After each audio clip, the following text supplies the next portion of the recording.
Got your back against the wall, no, you know you never had a chance. Should've known better, now you better make other plans. There's no going back, gotta let you know in advance. This is Game Squad.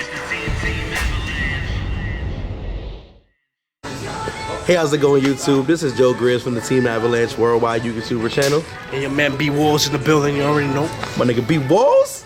Walls? I'm here with my nigga Tito, and he's gonna profile real quick his Mermail Atlantean deck that he's been doing very well in local tournaments over the past few weeks. But we'll get into it really quick. You requested it. Here it is. That guy. That's right. So hi guys, let's just get straight into the profile. It's obviously he said the water deck, so it has to play the 3 of the new cry. Nephthybis, the Atlantean Prince. Boss! This guy is the only reason why this deck is back to where it is. It's the most overpowered card in the deck. You could open up like just the ass first 5 cards, and like just drawing this guy puts you in gameplay so fast. Everybody knows what he does. He dumps an Atlantean to search an Atlantean. The Atlantean effects triggers because they're being sent to the graveyard by Water Monster's effect, and it's a cost. This nigga said fuck Undyne. Yeah, just complete. Like, there's probably gonna be variants that are gonna play Undyne, but no. And of course with that, Brendan. And of course with that, you know, you have to play the double Dragoons. Too bad it's limited to 2, but of course you have to play the maximum amount. Next to this, it's the best card to send. I mean, you can't send himself, but it's the best card to send. You say, get my back. Lift him up, please. Go ahead. The other Atlanteans I play are the 3 heavy infantry. For self-explanatory reasons, popping face-up cards nowadays is pretty good. Pendulum zones, stuff like shit, that. period is broken, nigga. And then the 2... You're a little too hood in here. Oh, hot. Nah. And then the last Atlanteans that I play are double marksman. I was thinking about bumping it up to 3, but the 2 is working out well so far, so I'm just gonna keep it there so that I won't, you know, risk the clogging of drawing more. But the fact that he adds as a +1 to getting to Prince when he deals damage, because being able to special summon Prince through his effect is pretty good. It gets the ball rolling main phase too, but nonetheless, like, you can start things like, you know, instant fusion into like Trishula, or like drop a Mulan Glacier main phase 2 after the marksman's effect. So it gets the ball rolling a lot if you can actually get the 1400 to pierce into something. After that, the Mermails that I play are of course the double MegaCapitalG, the MVP of the deck, because without him I can't deal more than 8,000 damage. The boss is back. I'm gonna go Aquaman, bro. The double Abystius, triple Abystius, excuse me. Triple Abystius is just the pitch outlet, and it gets me, you know, to a lot of control water monsters in my hand, so that way I can have monsters from MegaCapitalG. The other Mermails are the 1-ofs that I play. It's 1 Abyss Turge. It's good to recycle like the Divas and stuff like that. Abyss Spike to get to the marksmans for like a turn 2 play if they make you go first or whatnot. You never want to go first with this deck. Don't ever choose to go first with this deck unless you're playing against something that you know you need to set up like trap cards or something in your side deck for, and you don't want to get savaged by something, but you should always be choosing to go second with this deck. So like these are just there for like the off chance that you have to go first. The gun is a 1-of because there's not really that many Mermails, and like having them in the grave to recycle them, the only one that's going to be really in there often is probably going to be Lind. Yeah. Which is 1? I only play 1 because, like I said, I don't want to optimize in defensive plays. I want to optimize in offensive plays because the idea is to go second and just OTK. Niggas are no longer starting her off, bro. I'm sorry. There's another reason in the main deck why I only play the 1-of, but I'll get to that later. And then the powerful 1-ofs, which are Deep Sea Diva. You draw this, you should automatically win the game if it rocks out. Mulan Glacier, if you summon this and it triggers, that should be an automatic game win as well. I play 1 Aqua Spirit to optimize for the rank 4 plays, to make dwellers and stuff like that, to make my monsters more powerful. When I don't have like the instant fusion and stuff like that. So when the Prince tributes and special summons the Dragoons back, I can drop the Aqua Spirit to make the Dweller to get a better OTK. Especially with the Cosmos, stuff like Abyss, the Power Rangers, which is other. Like Dweller's gonna play a key card in this format whether people like it or not. Yep. And the 3 hand traps I play is Vela. I think it's the only relevant hand trap right now. I mean, the other ones are relevant, like Jordan Lockbird, Maxi. You can't knock them, but like the only relevant ones to play in the main deck, because this is the one that hurts the most when it comes to turn 1 plays.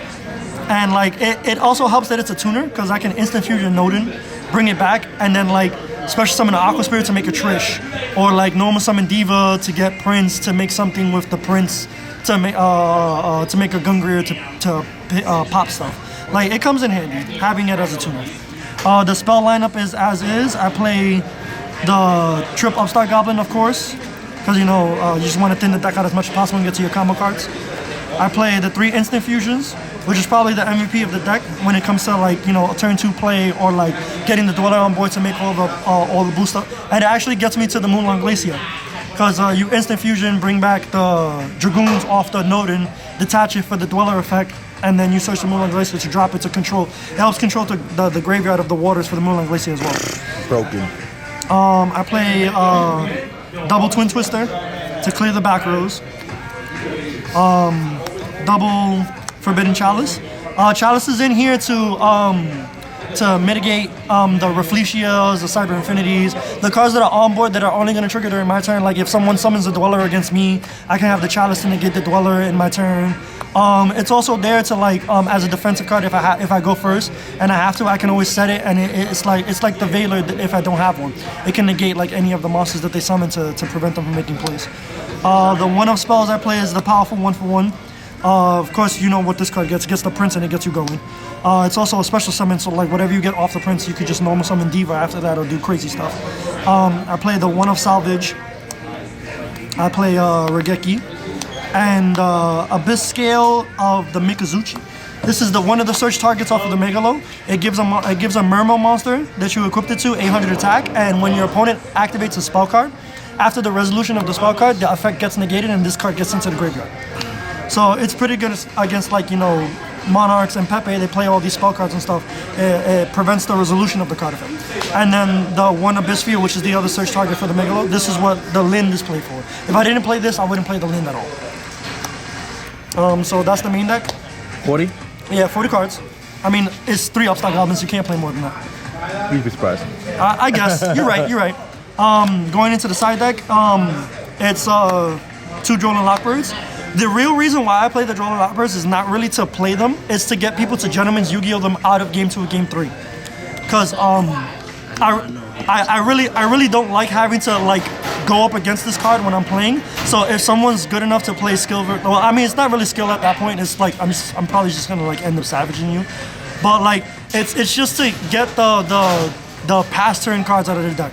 Like the only cards decide this would probably be like, I mean the only decks decide this would probably be like Monarchs, and if I side this against Monarchs it hurts them. Pepe, if I side this against Pepe it hurts them. Like the mirror match is literally in here just to get people to side it, to not play it. Because any deck that's gonna side it in can get hurt by it, I'm assuming. The double Maxis, it's only in here because of the Burning Abyss Rogue and like any other Rogue deck like Yang Zins or something like that wants to pop up. Other than that, I really don't like Maxi. I wish I can play something else, but you know, you got to. For these turn 1 plays that people want to be setting up against Pepe, like they want to put cards on the board.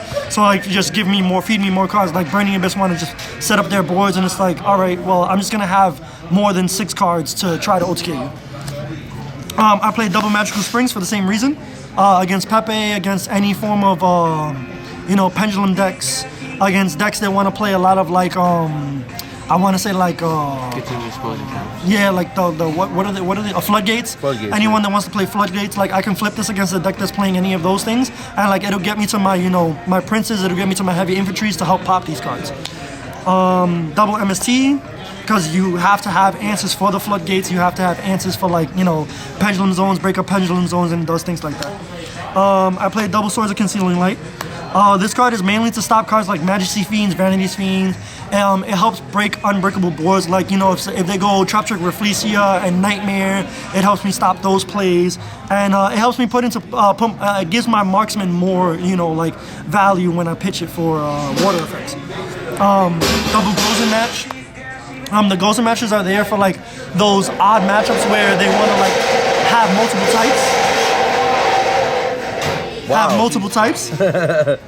multiple types and stuff. So like I'm only playing water types, and like most of my extra decks is water types as well. So like it doesn't really hurt me that much.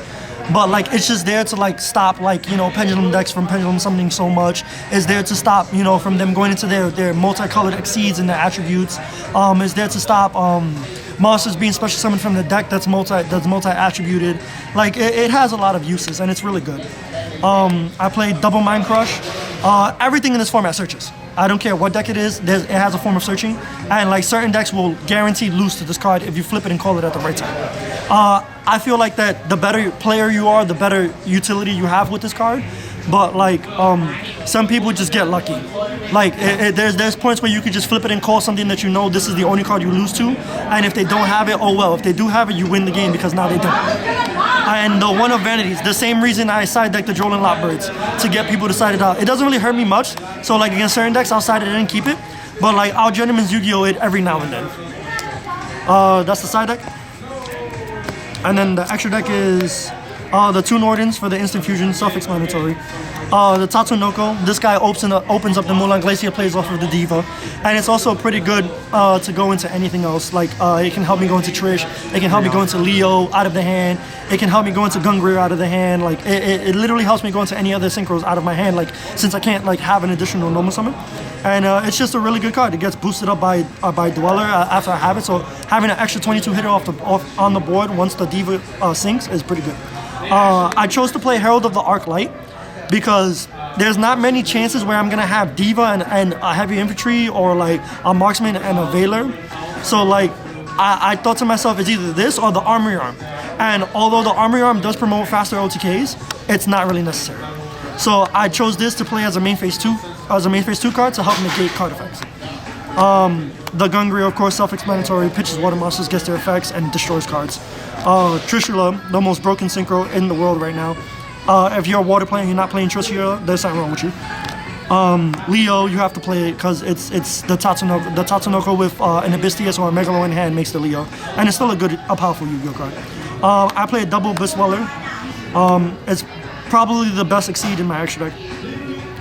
Self-explanatory, boost of 500. It's always gonna have a water material, so you're always gonna have the boost, and it dominates against a lot of decks.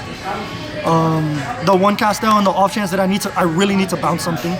The Daigusto Emerald is here for more late game play, because like if I have an instant fusion play and it's like late game, I can always put back my Dragoons. I can put back my Mulan Glacier to help, pluck out cards. Put back my Princess for a Diva play, and it just helps.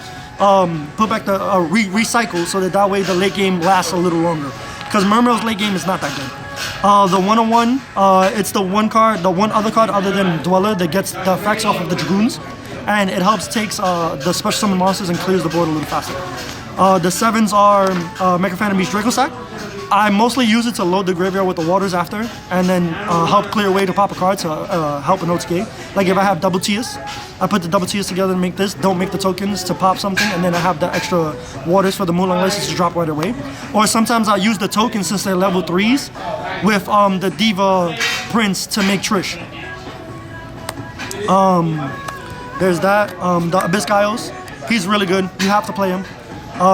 With him and Scale and Dweller, I don't think there's a monster alive that can activate its effect. As long as it also helps against Pepe because they're level 5 or higher monsters can't attack. And against like anything, like Magician, it can help against like sometimes against Ignites. It really depends on what you're playing. Yang Zings, like they really can't like not being able to attack with your big monsters is really crucial if you can't get them off the board. And then this is supposed to be Red Eyes Metal Flare Dragon. It's just there for a main phase 2 play if I have to make it. Like if I leave them by some off chance at like a little bit of life points, I make it so that way they have to really think about the plays they make. Because if not, they're just gonna burn themselves for game. And that's pretty much that shit. Yeah. That's your man, motherfucking Tito, coming first place. You heard? My man B-Wars in the building. What's on you? No. Alright. So yeah, that's the deck. Oh, so lights still going out? Yeah. Tito, as always, thank you. I do it for the community. Smile for the camera. Niggas say hell no. I got you, bro. I kinda need the thumbnail. But alright. Any shout outs you wanna give? Perfect. I want to give a shout out to the Team Ice Cream. The re-signing to Team Ice Cream. We are back. Little by little, we're getting there.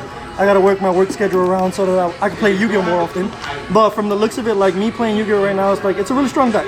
I'm actually for once in my life not struggling, and I'm actually enjoying myself. So like I don't really fear anything this format either. So it's good. I just can't wait to be able to play more. I look forward to going to another always gonna side deck, you heard? I hear it.